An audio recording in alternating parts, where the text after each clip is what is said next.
Le chloramphénicol. Le chloramphénicol est un antibiotique essentiellement bactériostatique. Il se fixe sur la sous-unité 50S du ribosome, inhibant donc la synthèse protéique des bactéries. Indication du chloramphénicol.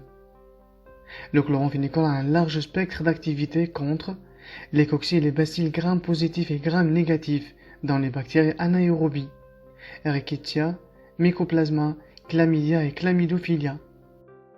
Du fait de sa toxicité pour la moelle osseuse, de la disponibilité des autres antibiotiques et de l'émergence d'une résistance, le chloramphénicol ne constitue plus une option intéressante pour traiter les infections, quelles qu'elles soient, sauf les infections graves dues à quelques bactéries multirésistantes qui restent sensibles à cet antibiotique. Méningite ou endophthalmie, pesteuse parce que d'autres médicaments actifs contre la peste pénètrent mal dans ces espaces. Cependant, lorsque le chloramphénicol a été utilisé pour traiter une méningite causée par des pneumocoques de sensibilité diminuée à la pénicilline, les résultats ont été décevants. Probablement parce que le chloramphénicol a une mauvaise activité bactéricide contre ces souches. Utilisation pendant la grossesse et l'allaitement.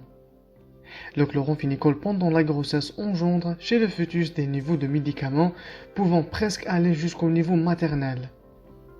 Le syndrome du bébé gris est une préoccupation théorique, en particulier à court terme, mais il n'y a pas de preuve claire et du risque fœtal.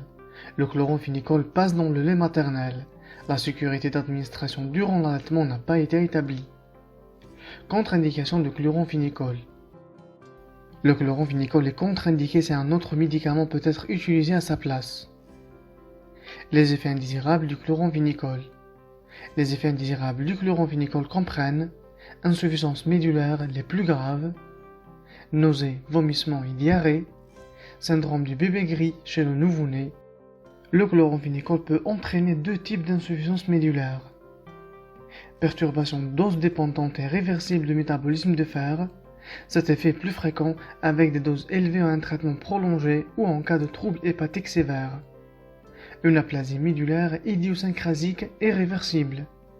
Cette anémie survient chez moins de 1 sur 25 000 cas traités. Elle peut ne pas se développer après l'arrêt du traitement. Le chloramphénicol ne doit pas être utilisé en application locale, car de petites quantités peuvent être absorbées et entraîner, rarement cependant, une aplasie médulaire. Les réactions d'hypersensibilité sont rares. Des névrites optiques et des neuropathies périphériques peuvent être mises en évidence en cas d'utilisation prolongée. Le syndrome du bébé gris néonatal, qui comprend une hypothermie, une cyanose, une flaccidité et un collapsus circulatoire, est souvent mortel. La cause en est une concentration sanguine élevée par incapacité du foie à métaboliser le chloramphénicol. Pour éviter la survenue de ce syndrome, l'administration en nourrisson de moins d'un mois de plus de 25 mg par kg par jour initialement est contre-indiquée et les doses doivent être adaptées en fonction des taux sanguins de médicaments.